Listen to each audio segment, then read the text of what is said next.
Bismillahirrahmanirrahim. Assalamualaikum warahmatullahi wabarakatuh. Alhamdulillahirabbil alamin wal aqibatu lil muttaqin wala udwana illa 'alal zalimin.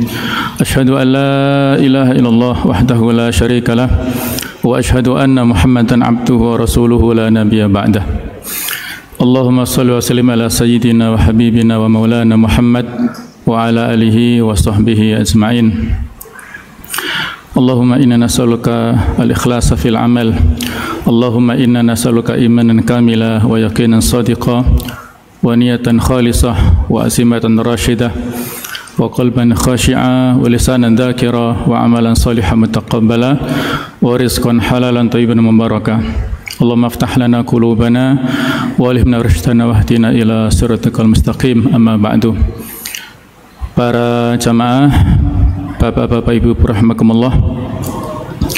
Suatu saat ada seorang sahabat yang datang kepada Rasulullah SAW yang sebelumnya dia kafir, ingin masuk Islam dan berbaiat kepada Rasulullah SAW. Sahabat ini bernama Bashir ibn al-Khasasiyah. Ini hadis riwayat dari Al-Hakim dalam kitab Al-Mustadrak.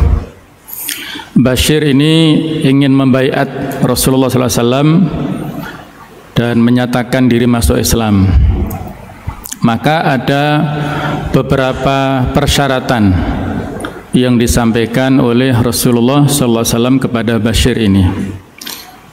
Kata Rasulullah SAW, "Tashhadu an la ilaha illallah wa anna Muhammadan abduhu wa rasuluh." Pertama, kamu harus bersyahadat, bersaksi bahwasanya tidak ada zat, tidak ada ilah, tidak ada zat yang patut disembah secara benar kecuali Allah Ta'ala saja, dan Muhammad adalah utusan serta Rasulullah. Kemudian wa tusallil khams, kamu harus sholat 5 waktu. Waktu sum Ramadan, kamu puasa Ramadan. Waktu ati zakah, kamu harus menunaikan zakah. Wa tahujjul baita, kamu harus berhaji ke Baitullah. Wa tujahid fi sabilillah, dan kamu harus berjuang fi sabilillah.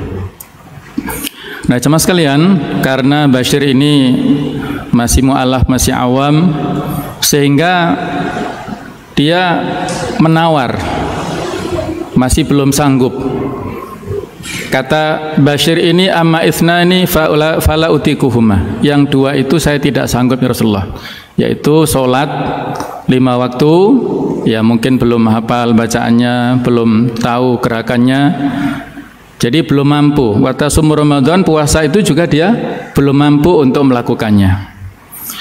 Adapun untuk membayar zakat, maka kata Bashir ini, saya ini hanya memiliki 10 ekor unta titipan yang biasa untuk dipakai berjalan atau kendaraan keluargaku ke sana kemari untuk keperluan sehari-hari lah.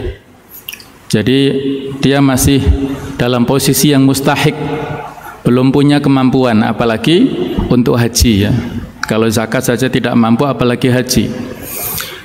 Adapun tentang jihad fisabilillah ini, kata Bashir, saya mendengar orang-orang mengatakan bahwa barang siapa yang pergi berjuang jihad fisabilillah kemudian dia melarikan diri, itu termasuk dosa besar. Allah akan memberikan kemarahan kepada, murka kepada orang ini. Atau wali yaumaz zahf, melarikan diri saat perang berkecamuk itu dosa besar. Saya khawatir ya Rasulullah, kalau berangkat jihad nanti saya teringat keluarga, anak istri di rumah, nggak jadi perang, pulang, dan akhirnya saya mendapatkan murka Allah. Nah, jemaah sekalian, mendengar jawaban si Bashir ini, Rasulullah SAW memegang tangannya Bashir dan menggoyang-goyangkannya serta mengatakan begini, kalimat ini untuk kita semuanya juga ya. La sadaqah wala jihad fabima tadkhulul jannah. Wahai Bashir, kamu tidak mau sedekah, tidak mau berjihad, lantas kamu masuk surga itu dengan apa? Nah, rupanya pertanyaan singkat itulah yang mengagetkan kepada Bashir ini ya. dan akhirnya hidayah Allah diberikan kepadanya. Ya Rasulullah, saya siap membaiat Anda dan saya siap melaksanakan konsekuensinya, melaksanakan semua tuntutan itu. Alhamdulillah, inilah jamaah sekalian kesiapan seorang sahabat ketika sudah diberikan instruksi oleh Rasulullah SAW seperti itu. Nah jamaah sekalian rahimakumullah, ini sebuah peringatan bagi kita semuanya. Kalimat pertanyaan yang ditujukan kepada Bashir ini kepada kita semuanya. Kalau tidak dengan sodakoh, tidak dengan jihad, terus kita itu masuk surga dengan apa? Kalau ibadahnya masih pas-pasan, yang mahdoh, apalagi yang ghairu mahdoh saja masih pas-pasan, kemudian kita ini masuk surga pakai apa? Ada perdebatan khilafiyah di antara ulama, apakah masuk surga itu karena rahmat Allah atau karena amal kita. Kita tidak masuk di bab khilafiyah seperti itu ya. Tapi kesimpulannya adalah bahwa rahmat Allah itu diberikan kepada orang yang beramal. Menggabungkan mazhab Ahlussunnah wal Jamaah dalam bab takdir itu menggabungkan antara ikhtiar insani dengan takdir Rabbani. Kita berusaha, kemudian Allah yang memberikan takdir kebaikan kepada kita. Orang yang mendapatkan rahmat Allah itu adalah dalam bab dia diberikan kemudahan. Fadilah-fadilah yang banyak itulah rahmat Allah. Kita berjalan ke masjid, satu langkah itu menghapuskan kesalahan dosa, itulah rahmat Allah. Kita sholat berjamaah di masjid mendapatkan 27 derajat, itulah rahmat Allah. Kita mendapatkan fadilah dari puasa yang tidak terhitung pahalanya. Kalau amal yang lain 10-700 kali lipat, kalau puasa tidak terhitung, itulah rahmat Allah Ta'ala. Kemudahan dan fadilah yang sekian banyak yang kita bisa dapatkan dari pelaksanaan ibadah, itulah rahmat Allah yang dengan itulah kita masuk surga. Tadkhulul jannata bima kuntum ta'malun. Kalian masuk surga disebabkan oleh apa yang kalian kerjakan, amal-amal yang kalian kerjakan itu. Rasulullah SAW sampai bengkak kakinya karena berdiri lama pada saat qiyamul lail, pada saat sholat tahajud, dan terutama pada saat qiyamul Ramadan. Beliau sholat dengan para sahabat secara berjamaah di Masjid Nabawi hanya 3 malam. Dalam hadis dikisahkan dari Jabir bin Abdullah, beliau memberikan kisah bahwa pada malam 23, malam 25 dan malam 27 saja. Malam 23 itu mulai sholat tarawih, atau belum ada istilah tarawih saat itu ya. Qiyamul Ramadannya setelah Isya sampai sepertiga malam. Malam 25-nya habis Isya sampai setengah malam. Dan malam 27-nya habis Isya sampai sahur, sampai para sahabat khawatir jangan-jangan tidak bisa makan sahur. Nah hanya 3 malam itu, kenapa yang lainnya tidak? Beliau mengatakan inni khasyitu an tufradu alaikum, saya khawatir jangan-jangan kalau saya berjamaah terus ini menjadi wajib bagi kalian, akhirnya tidak keluar pada malam-malam yang lain. Nah itu juga merupakan rukhsah ya, dispensasi bagi kita. Tapi yang utama sholat tarawih itu dilaksanakan dengan berjamaah. Man shallama al-imam hatta yansharif kutiba lahu qiyamu lailatin. Barang siapa yang sholat berjamaah tarawih bersama imam sampai salam witir selesai imamnya itu, maka dituliskan untuknya fadilah qiyamul lail sepanjang malam. Itu fadilahnya ya. Jadi kalau kita sudah sholat tarawih berjamaah, tidak perlu disambung witir di rumah, cukup tuntaskan bersama imam di sini.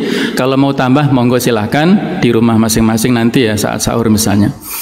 Jadi beliau luar biasa seperti itu.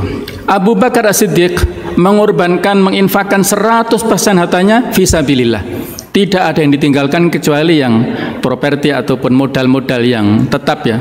Usaha ataupun uang cashnya itu diserahkan semuanya 100%. Umar bin Khattab 50%. Utsman bin Affan menginfakkan 1000 kuda terbaik pada saat perang Tabuk. Perang yang sangat sulit. Dan begitu pula para sahabat yang lain luar biasanya mujahadahnya dalam rangka untuk meraih surga. Sehingga dalam hadis dikatakan ya Tirmidzi, ala inna sil'atallahi ghaliyah, ala inna sil'atallahil jannah. Ketahuilah sesungguhnya barang dagangan Allah itu mahal, dan ketahuilah bahwa barang dagangan Allah itulah surga. Kalau kita mau membeli surga maka harganya mahal, harus dengan mujahadah yang luar biasa.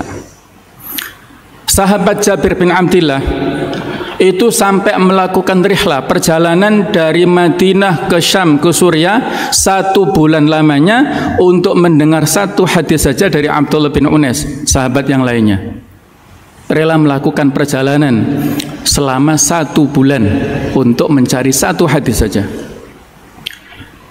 Imam Malik bin Anas, yaitu muassis mazhab Maliki, itu sehari semalam itu sholatnya itu 800 rakaat, masya Allah, ya, 800 rakaat dalam 1 hari 1 malam, luar biasa ya. Beliau mujahadahnya luar biasa. Imam Abu Hanifah kalau sudah melaksanakan qiyamul lail itu ya pertamanya 100, kemudian ada yang ngomong dia sholatnya lebih dari itu ditambah menjadi 300 1 malam, menjadi 500 sampai 1000 rakaat 1 malam sholat qiyamul lailnya itu. Dan beliau memakai sholat subuh itu dengan wudhu sholat isyaknya. Jadi artinya tidak pernah batal selama 30 tahun. Luar biasa ya, subhanallah.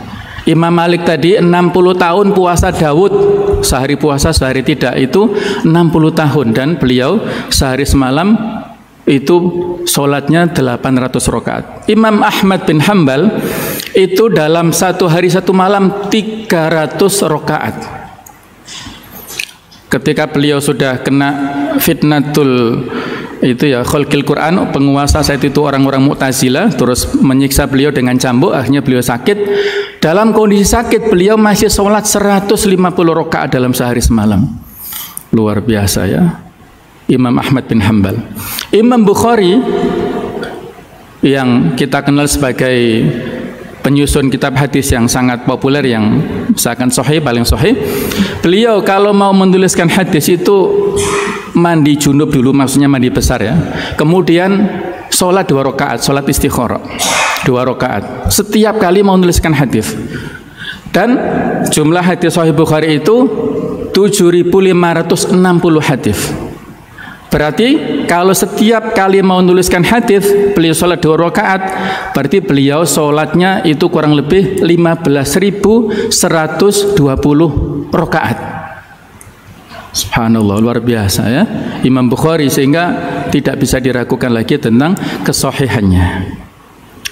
Kemudian bisa kita lihat lagi bagaimana mujahadah Imam Syafi'i misalnya ya, pada saat Ramadan seperti ini khatam tilawatul Qur'annya itu 60 kali. Kalau di luar Ramadan itu 30 kali, tapi kalau Ramadan seperti ini 60 kali. Sehari siangnya itu khatam 1 kali, malamnya khatam 1 kali.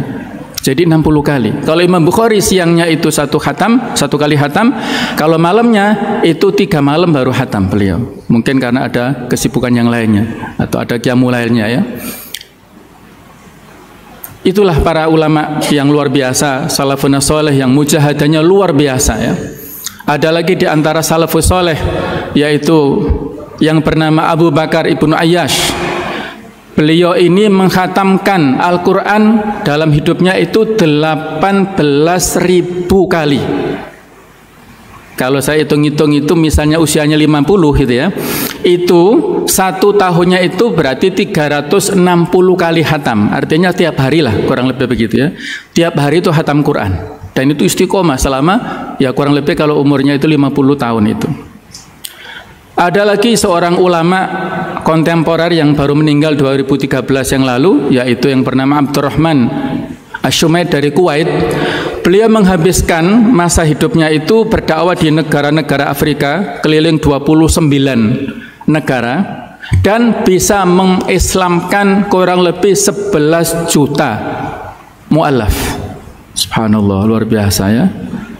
Itulah jemaah sekalian para pendahulu kita yang mujahadahnya, yang ibadahnya dan kesungguhannya untuk meraih surga itu tidak main-main. Nah, sementara kita ini bagaimana ya? Kita sudah melewati separuh Ramadan ya. Apakah sudah menghatamkan 1 kali tilawah Al-Quran saja ataukah belum? Itu kita yang paling tahu, keluarga kita yang tahu ya.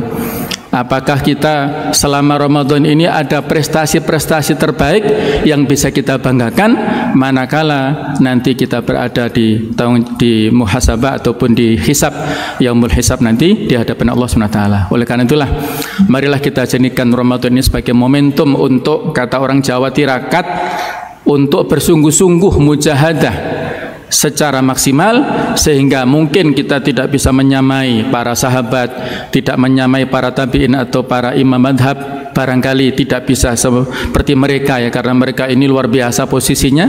Mereka adalah para aulia, kekasih Allah yang mungkin ya karomahnya di situ ya, kelebihannya seperti itu. Tapi kita insya Allah peluang untuk berbuat baik tidak ada batasnya sama sekali untuk kita semuanya. Oleh karena itu, inilah nasihat untuk diri saya dan untuk jamaah sekalian. Mudah-mudahan Allah Ta'ala menerima seluruh amal ibadah kita di bulan Ramadan, dan kita lebih sukses lagi Ramadan ini, lebih bersungguh-sungguh lagi, sehingga insya Allah kita akan mendapatkan predikat muttaqin, posisi yang tertinggi di hadapan Allah Ta'ala. Sekian, kurang lebihnya maaf. Ihdinas siratal mustaqim. Assalamualaikum warahmatullahi wabarakatuh.